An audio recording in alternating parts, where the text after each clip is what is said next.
During a period from 1946 to 1952, in a small town in western Germany, the residents heard what resembled a six-gun salute on the 15th of March every year.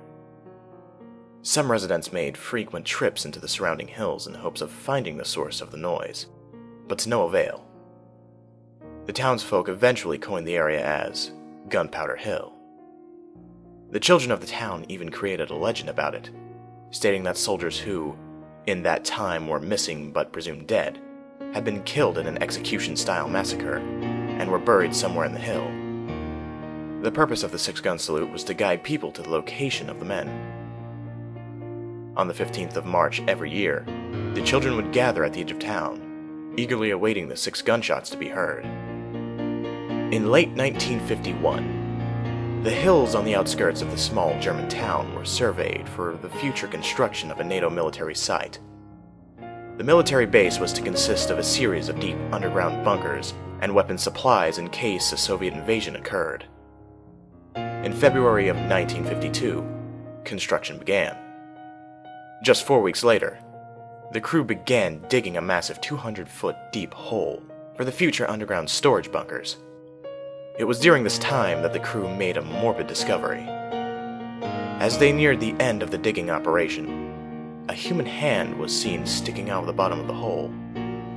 Upon future examination, 27 bodies were discovered at the bottom of the 200-foot deep hole, dressed in prisoner-of-war uniforms worn by the Allies in Nazi war camps. A NATO officer ordered for the bodies to be exhumed immediately. As the medical team slowly carried out the bodies, they looked on in puzzlement.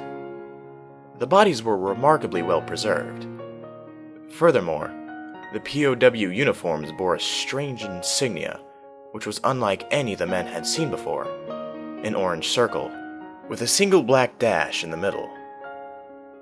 However, the most unsettling characteristic were the faces of the men who were exhumed.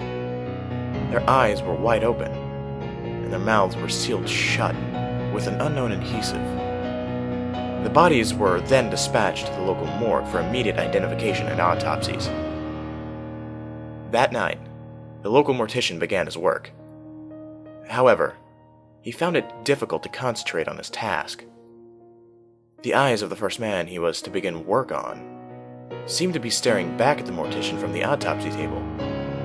He shook his head and just rationalized the sight as the imagination of his overactive mind. The mortician took his scalpel and began his first cut into the body's chest. Blood poured out of the incision with staggering force. The mortician backed away from the table in shock. The red liquid began running down the table, pooling on the floor below. The eyes of the body began watering, and streaks of tears ran down its face. Soon, the eyes rolled back into the body's head, and the bleeding ceased.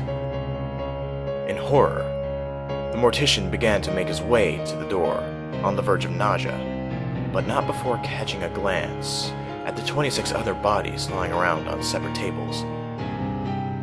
Their eyes looked back at the doctors with tangible fear. The men were still alive.